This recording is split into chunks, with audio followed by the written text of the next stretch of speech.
Hello, hello. Hello, sir. Yeah. Good morning, Harinath garu. And wait చేద్దామా ఇద్దరు ముగ్గురు గురించి ఇంకెవరైనా వస్తారేమో అని. Okay, sir. Wait, చేద్దాం. Okay. We'll wait for 2 to 3 minutes. I think even ఇది జూమ్ లింక్ కూడా ఉంటుంది. ఐ మీన్ యూట్యూబ్ లో కూడా ఉంటుంది. మీరు షేర్ చేయొచ్చు మీ ఫ్రెండ్స్ కి. చేశాను సార్ నేను yesterday classes I share the okay, మీరు ఉన్నారా క్లాస్ లో ఉన్నారా నిన్న? లేదు సార్. ఓకే, మీరు ఎంకరేజ్ చేయండి అందరినీ కూడా, ఎందుకంటే మనకి ఇది ఇంపార్టెంట్ క్లాసెస్ కదా. సో వాళ్ళు కూడా అటెండ్ అవుతే బాగుంటుంది. అంటే మీకు ఏదైనా క్వశ్చన్స్ ఉన్నా మీరు అడగొచ్చు, అంటే మేము ఉంటాం ఇక్కడ. సో అట్లాగా. Okay sir. Okay. Any doubt ఉన్నా కాల్. తప్పకుండా. ఒక 2 minutes వెయిట్ చేద్దాము. ఓకే. వెయిట్ చేసి begin the class. Okay sir.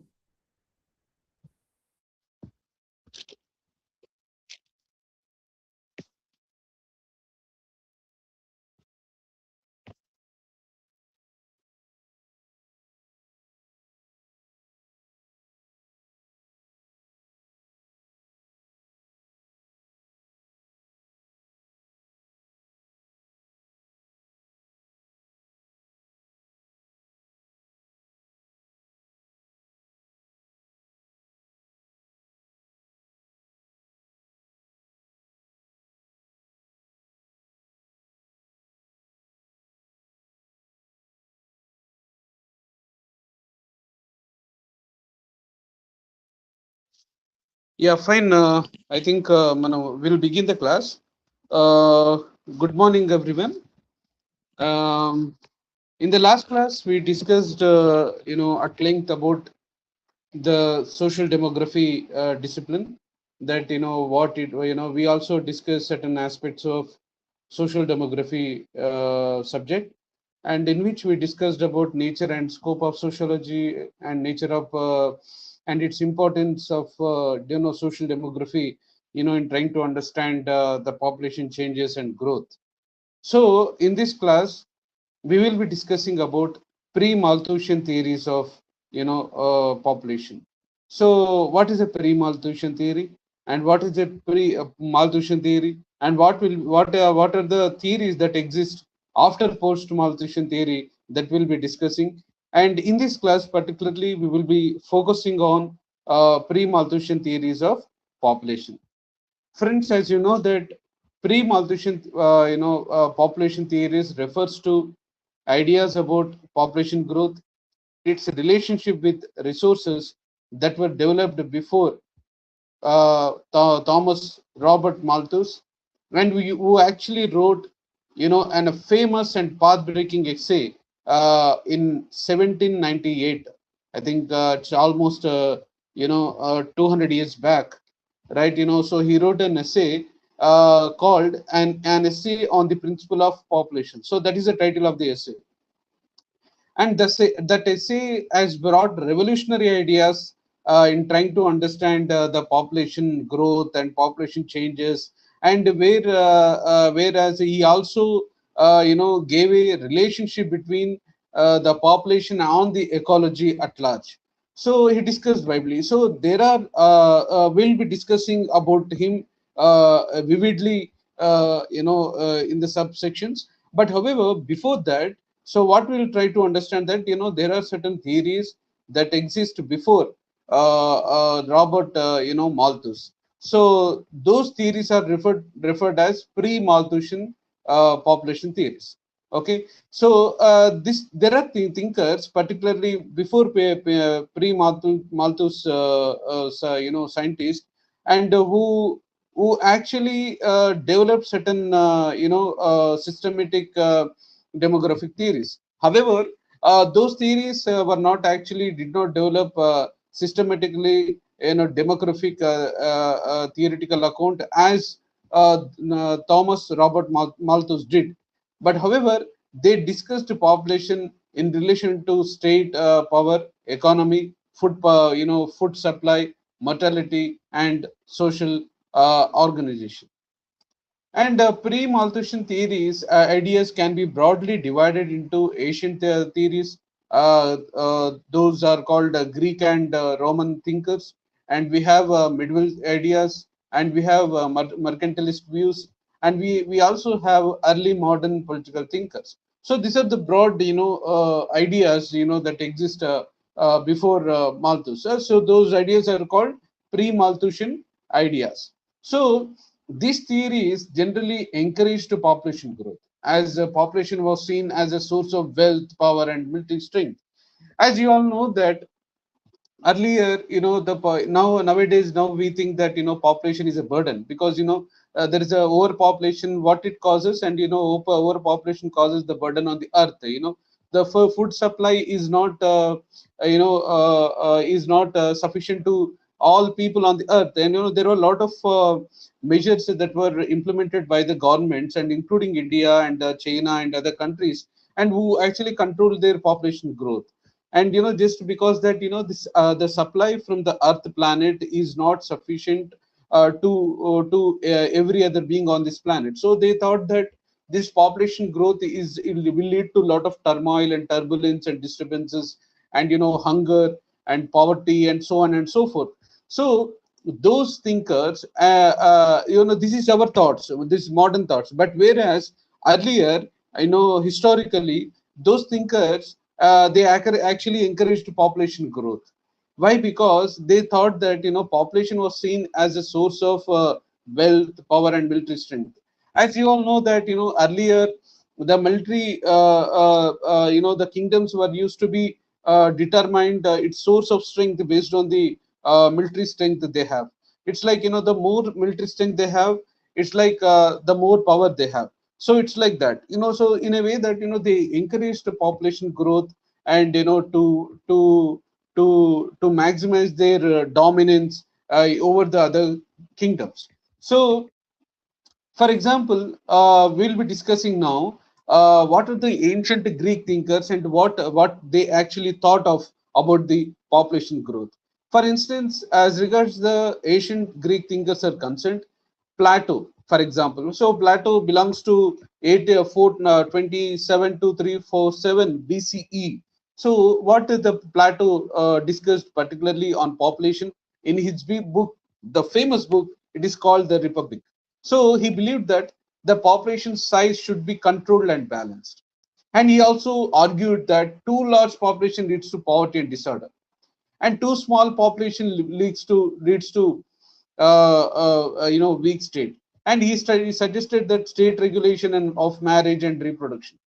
So, in other words, if you understand the Plato ideas, in fact, they also, it is not that pre-Malthusian theories are not actually, they encourage the population growth, but invariably there are certain thinkers who actually encourage population growth, and there are certain thinkers who caution the state, say that too much population leads to poverty. For example, we see this idea in Plato's work. So the Plato's work, the Republic. So he actually argued that too much population, the too large population leads to poverty and disorder. For that matter, he suggested that the state regulation must be there on marriage and reproduction and so on and so forth, to control the population growth. And we have another Aristotle, for example. So Aristotle also belongs to that era, and Aristotle belongs to 384 to 322 BCE. So he belongs to that era. And whereas he discussed ideas of population in his book called Politics. So this is also very famous and revolutionary books. And whereas here he also supported the population control to maintain order. And he says that if population grows too much, it leads to poverty, crime, and unemployment. See, look at those ideas. And generally we think that whatever the ideas we think about population today, it belongs to us. And these ideas were actually existed 2000 years back. You look at that, those ideas. So, and they also thought that population growth leads to poverty, crime, and unemployment.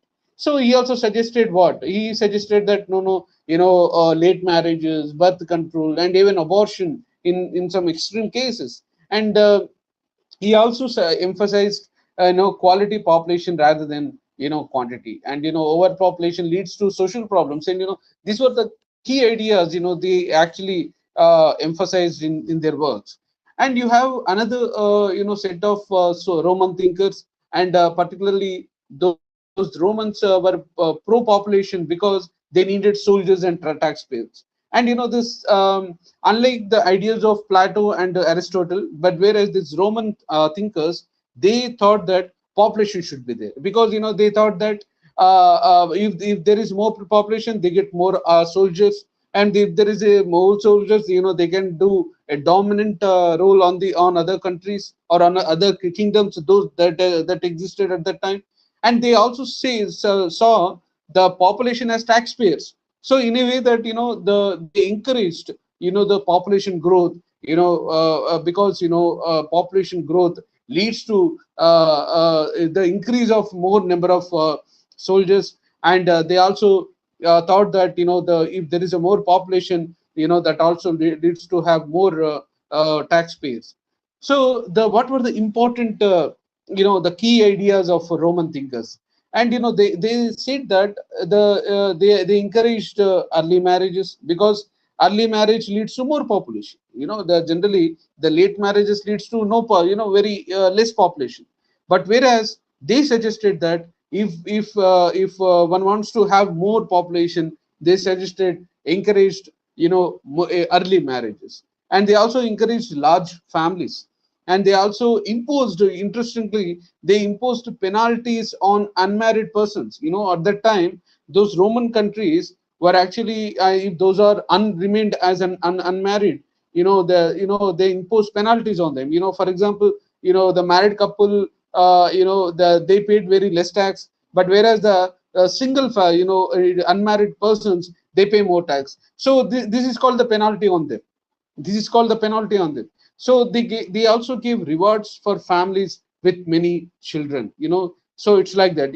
So in a way that this all these Roman thinkers, they actually encouraged the population growth, because they thought that this population is needed because to have more number of soldiers. And they also saw that the population as a source of yielding more tax base.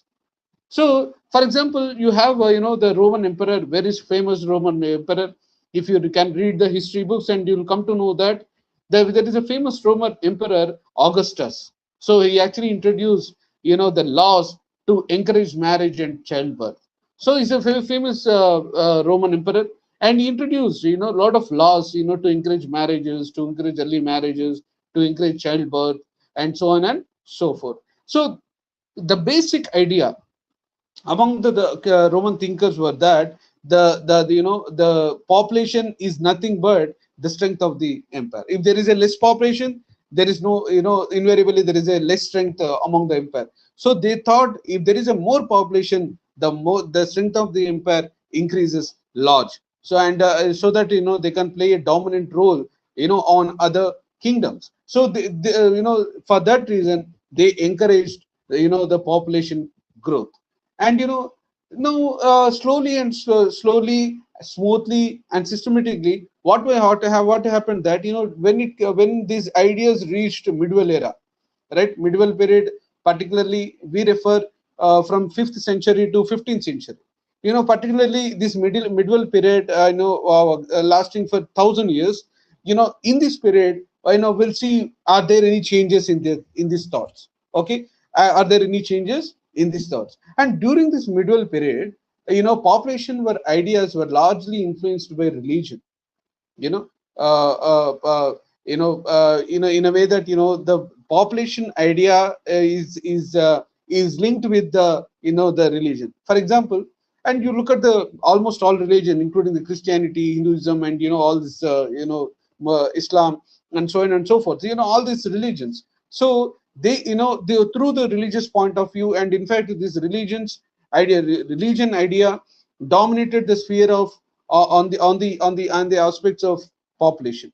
So they thought that the large population was considered as God's blessing, you know, and they also thought that the marriage and childbearing are nothing but they are the religious duties to perform. Okay, and they thought that the population should be encouraged because the grow, the child, the is a gift from the God. Some it's like that. The large population was considered as God's blessing. That's called God's blessing. Okay, and it also they also thought that suppose if suppose if there is a they thought that, so what happens when there is a too much population. They thought that the too much population again will be controlled by natural calamities, and the man-made calamities like wars, famines, plagues, which controls the population growth naturally. During the wars, the population will be automatically, there will be large number of population will be killed. So they thought that this sort of activities also will lead to the population growth. So all these ideas were actually dominated during the medieval period, middle period, lasting from 5th century to 15th century onwards. So what happened, particularly from 16th to 18th century, will try to understand now. And particularly this from 16th to 18th century, it is 200 years. If we calculate this as 200 years, this period is called mercantilism. The mercantilist thinkers, and those were the business men. Slowly those ideas shifted from towards the mercantilist thinkers. And these mercantilist ideas played a huge role on the ideas on the population growth and distribution during 16 to 18th century period. And now we'll see. So what mercantilist actually believed? The mercantilist believed that the large population leads to large labor force. The large labor force leads to, and they thought that more production. The more production leads to more exports. The more exports leads to more natural wealth. And look at their ideas. They again equated the population growth to the national wealth. How the national wealth is being equated on with the population growth. They thought that if they have more population, it leads to more large number of labor force. And where they engage this labor force, this large labor force will involve in the production making, involve in the industrial setup, and they produce more wealth. And more production leads to more exports, and more exports leads to more national wealth. So they also thought that this population growth, again they also linked with the national wealth. And so they supported population growth.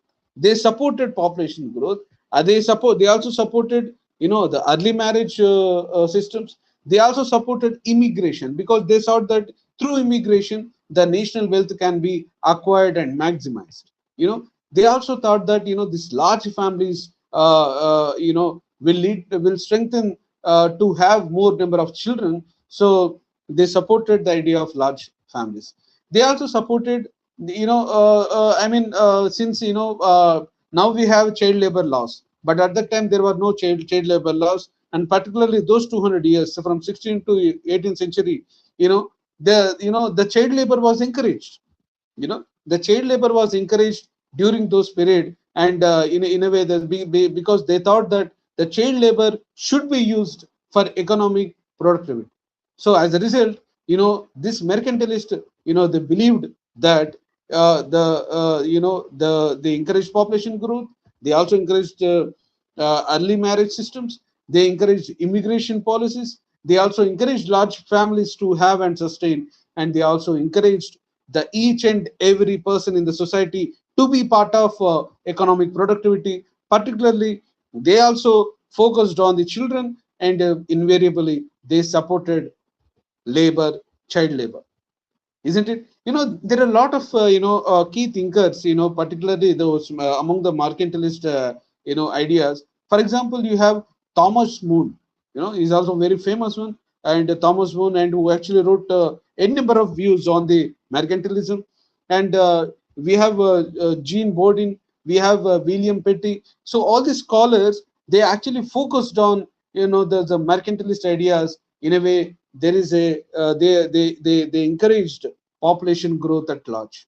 For instance, the key idea from all these ideas, mercantilist thinkers, was that the population is the source of national wealth. So that was their idea. That was their idea. Okay, and we have another set of thinkers, particularly during the 18th century, and this group came from the France, and this group is called physiocrats. This group is called physiocrats. And the physiocrats, they actually believed that agriculture is the main source of wealth. Agriculture is the main source of wealth. So population depends on food production. If food production increases, population increases, right? So there was a key thinker, that Francois Quincy, and whose idea was that food supply determines population size. If there is no food, invariably there is no the population will go down, because there will be more starvation, more hunger deaths. So it affects on the population growth. But whereas I mean the physiocrats particularly, they thought that the food supply determines the national, I mean the population size. So they slowly they linked the idea with the food production. They linked the population growth with food production. So those were called physiocrats, and particularly they hail from France during 18th century. 18th century. And in a way that the this all this pre-Malthusian theories, it was a mixed group of opinions. And for instance, Plato and Aristotle, and they emphasized that the population growth should be controlled, whereas the Roman thinkers, they supported the idea of population growth. There, whereas mercantilists also supported the idea of population growth, because all these scholars, they actually thought that if there is a more population, they can have more number of soldiers and army, and whereas so that they can able to dominate on other countries, other kingdoms that existed at that point of time. And that actually leads to lot of acquiring lot of wealth, and strengthen their empire, right? So those were the ideas. In other words, these pre-Malthusian theories, particularly they focused on the idea of population growth. They supported the population growth, isn't it? So, however, so what were the limitations? What were the limitations of pre-Malthusian theories? Are they correct? And didn't they have any negative side of those thoughts? Yes, there are certain limitations in their thoughts, and we'll try to understand what are they. And one of the prime major limitations of those pre-Malthusian theories were that those were not scientific. Those were not scientifically based theories, and there is no statistical data at all. And you cannot claim that the population should be controlled, I mean growth should be encouraged, and without having scientific basis towards that. So therefore those theories lack scientific analysis. Those theories lack scientific statistical data. And in fact, there is no clear theory of on population growth, why population growth happens, and why population downfall happens, and what will be the burden on the society. And they fail to explain on this aspects. And in fact, they ignored poverty and unemployment problems. They also focused on only on benefits of population growth, but they ignored the negative side of population growth. And, if there is more population, what will happen? If there is more population, there will be unequal distribution of wealth. there will be unequal distribution of needs, isn't it? So there will be huge spurt growth of economic problem, and also that leads to unemployment problem. So therefore all these limitations lead to the development of malthussion. All these theories lead to the development of malthussion. Now friends, so far we discussed about the pre-malthussion theories. This all these pre-malthussion theories, they thought that, they encouraged the population growth. But whereas a man came, a scholar came. His name is Malthus, Thomas Robert Malthus, and he came in 18th century, and he wrote a famous essay on population in 1798 that actually revolutionized the idea on population growth and distribution.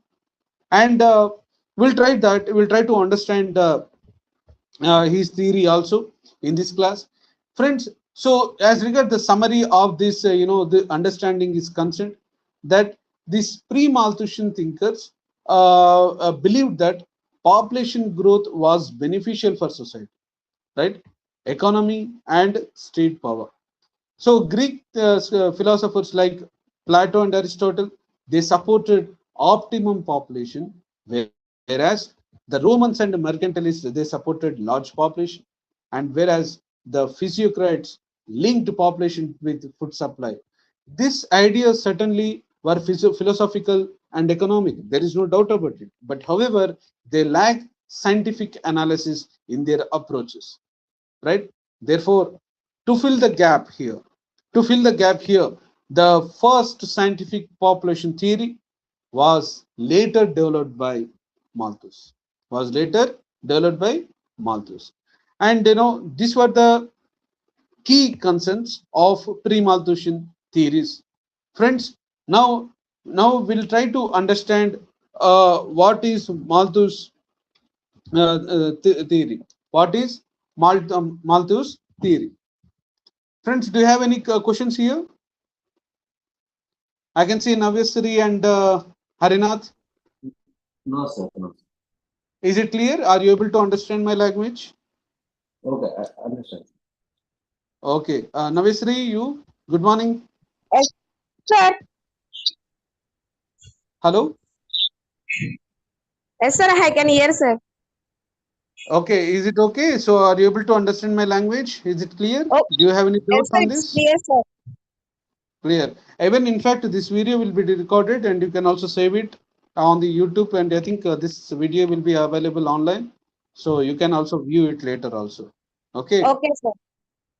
Yeah, so you can also share with other friends. Okay, so Okay. that they can able to hear this this lesson again and again. Okay.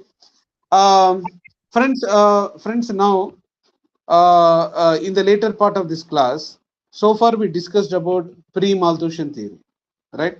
Now we'll discuss the Malthusian theory. Okay. The Malthusian theory now is that the Malthusian theory of population was actually proposed and developed by Robert Malthus in 1798 in his famous book. The title is An Essay on the Principles of Population. And it was Malthus was an English economist and demographer, and who studied the relationship between population growth and food supply. Okay, and Malthus argued that population grows faster than food supply, which leads to poverty, which leads to famine, disease, and misery. So in a way that Malthus, what he wants to say is that if there is more population, obviously it affects on the planet. Earth doesn't have capacity to produce food for everyone, right? So there is a need to control the population growth. This is the idea given by Malthus in 1798. 1798 means almost 200 years back. He gave a lot of ideas to control population, because he equated, or he gave a relationship between population growth and food supply. Do you think that Earth will have a capacity to produce food for 1,000 crores? No. Earth has its own capacity. right? So he thought that Earth doesn't have, to provide food for everyone, right? So therefore, there needs to have a control on the population growth. He suggested a lot of measures to to to control the population growth. Now we'll try to understand. So what he wants to say, what he wants to offer, to control population growth. So what were the main postulates of Malthusian theory? The Malthusian theory is based on two main assumptions. Okay. Now the first assumption is that food is necessary for human survival. No doubt, food is absolutely necessary for human survival. So he also says another point. He says that population grows faster than food production, and he says that population grows faster than food production. So food production is limited, whereas the population growth is large. And if there is a more population, if there is a very little food, there leads to a lot of clashes. There leads to a lot of hunger. There leads to a lot of starvation. There leads to a lot of turbulence in society. So this is what the main assumptions were, that the food is necessary for human survival. The next assumption is that the population grows faster than food production. Population grows faster than food production. And he says that the population increases in geometrical ratio, whereas the food supply increases in arithmetical ratio. Oh, so what is the food? For example, the geometrical ratio is that, and it doubles. For example, geometrical ratio is, it doubles the number in a series. For example, 1, 2, 4, 18, 1, 2, 4, 8, 16, 32, 128. Something, the series will be doubles, every number. That's called geometric ratio.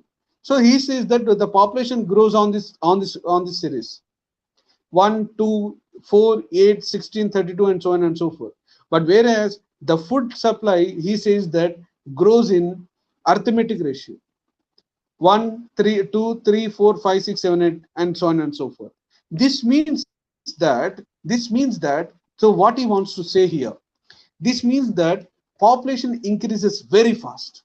Population increases very fast, but whereas the food supply grows very slow, very slow. This results the gap between population and food supply, right? If there is no food supply, what will happen? It leads to turmoil and turbulence. So for example, I'll give an example. Recently, there is a shortage of fuel supply, isn't it? So everyone rush to petrol bunks. Okay, and there is a lot of there is a more consumers, but whereas the supply is very less. And look at what is happening. It leads to a lot of confusion in society.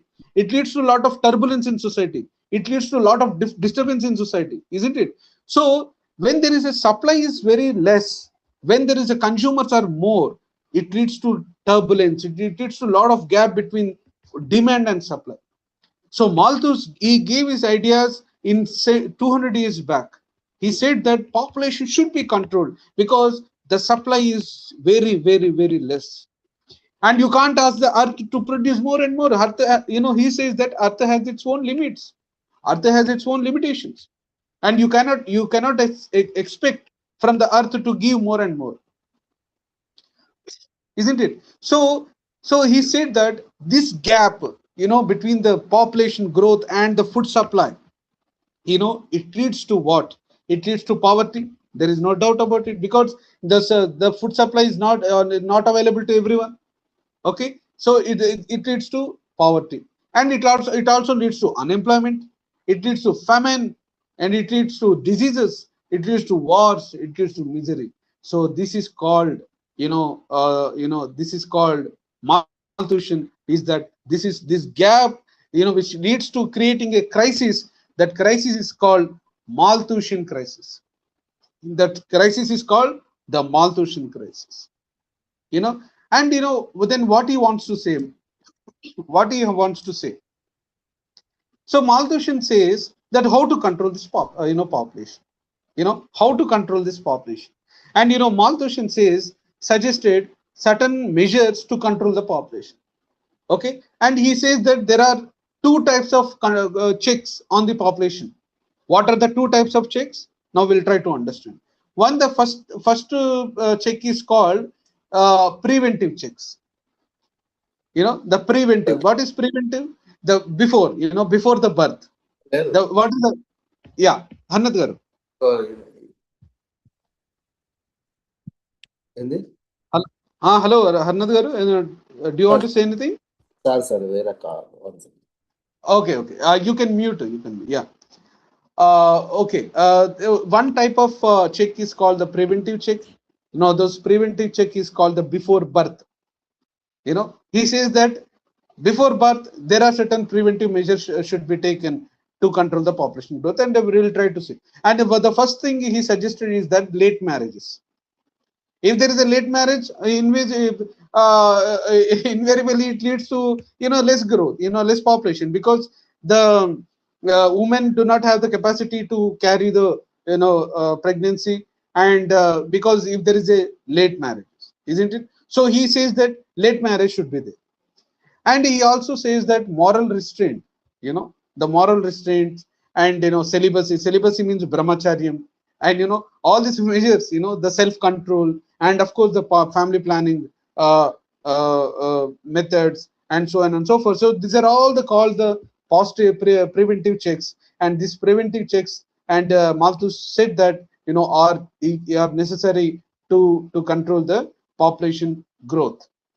And the second type of check, positive check, positive check, the check is called the positive check. The first one is the preventive check. The preventive check is that late marriages, moral restraints, celibacy, self control, family planning, so on and so forth. So these are all called the first type of check. This is called preventive check. And whereas he also suggests another type of check, that is called positive check, and this is called after birth. Suppose if there is after birth, the child came on this planet, right? So what he suggested the positive checks, and he positive checks again, and according to him, those are called positive checks. Again, it is a questionable, and he says that famine is a positive check. Wars are positive checks, floods are positive checks, earthquakes are positive checks, and diseases are positive checks. Epidemics are called positive checks. And just to equate, to enlarge your understanding, I'll give you an example that, and he says that war should be there. Why? Why during the wars, population will die, and this population will die. It controls the population growth. So look at his ideas at that point of time. And he says that he also says earthquake is a positive check, because during the earthquake lot of population will die. And he also says that he wants diseases to occur, and during the diseases, and for example epidemic called corona, and is we all experienced the corona, and suppose if Malthusian comes here today and he says that corona should be there, because if there is more corona, and there will be more number of deaths. If there is more number of deaths, and the population will control. So this is the idea that belong to Malthusian, given by Malthusian, and these are called positive checks. Particularly, this refers to after birth of a child. Okay, so this in other words, this preventive checks, it reduces the birth rate, whereas the positive check, it increases the death rate. Preventive check, it before population grows, and whereas the positive check comes into after population growth. And another preventive check is the moral control, and whereas the positive check, again, it is linked to the natural control, which is suggested by Malthusian theory, and according to Malthus, the population increases. If there is a more population, there will be less food shortage supply, and it leads to poverty and famines, and it also increases as regard the both he suggests that the both preventive check as well as the positive check, and this preventive and proper positive checks, they actually control the population growth according to the ideas given by Malthus.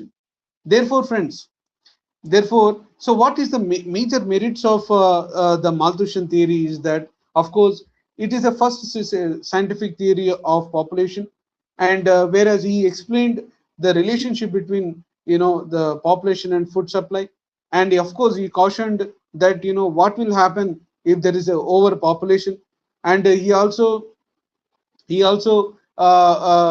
gave an useful useful analysis to develop population control policies, and he also used certain concepts like birth control and family planning in his analysis to control population growth. So what are the criticisms, what are the criticisms of Malthusian theory? The criticism is that the food production has increased due to technology, and Malthus, of course, ignored the industrial development. And and another criticism is that population does not always grow geometrically. It has its own logic to grow and downfall. Okay, and preventive checks are not practical for all societies. This is where the Malthus ignored and failed to explain this explanation, and he did not predict demographic transition. And what is demographic transition we'll study in the next classes. And he is completely pessimistic in his analysis, that he gave a lot of pessimistic ideas on the population growth, and he thought that population growth will lead to a lot of turmoil and turbulence and so on and so forth. So these were the ideas he gave in 1798, particularly more than almost 200 years back. Now all this, of course, there were a lot of other theories that came into existence in reaction to Malthusian theory and proved. We'll try to understand whether those theories supported the Malthus or not. We'll discuss in the next classes, friends. With these ideas, we'll conclude today. And if you have any doubts, you can ask me. Navesri, Hanad Garu, and another students also joined. And you can, if you have any doubts, you can ask me. Method of asking question in the exam, sir. Hello. No, sir. Okay, ma. So Sir, save this. Yeah. Exam లో questions ఏ విధంగా అడుగుతారు sir? Method of asking exam question exam. Exam లో questions ఉంటాయి. మీకు దగ్గర ఇప్పుడు text books ఉన్నాయి కదా? ఉన్నాయా? మెటీరియల్ ఉందా? స్టడీ మెటీరియల్ ఉందా? యా. సో ఎగ్జామ్స్ లో కూడా whatever we discuss and మనం ఏదైతే ఈరోజు చర్చించుకున్నామో ఆ ప్రశ్నలే టెక్స్ట్ బుక్ లో ఉన్న సిలబస్ ని కంటెంట్ ని బేస్ చేసుకున్న ప్రశ్నలే ఉంటాయి. So nothing to worry. The questions ఏవి కూడా అవుట్ ఆఫ్ ది సిలబస్ ఉండవు. అన్ని కూడా సిలబస్ కి అనుగుణంగానే ఉంటాయి కనుక I request all of you to focus on the syllabus and try to study in a decent manner, because I expect all of you to reflect on the syllabus and study the content. And please attend the classes regularly, because these classes are meant for you, and these classes are very useful for you. Okay. And with this note, I'll end the class today. Again, we'll meet in the next class, and where we discuss more about Malthusian theory and also post-Malthusian theories in much more detailed manner. So thank you, friends, for joining today.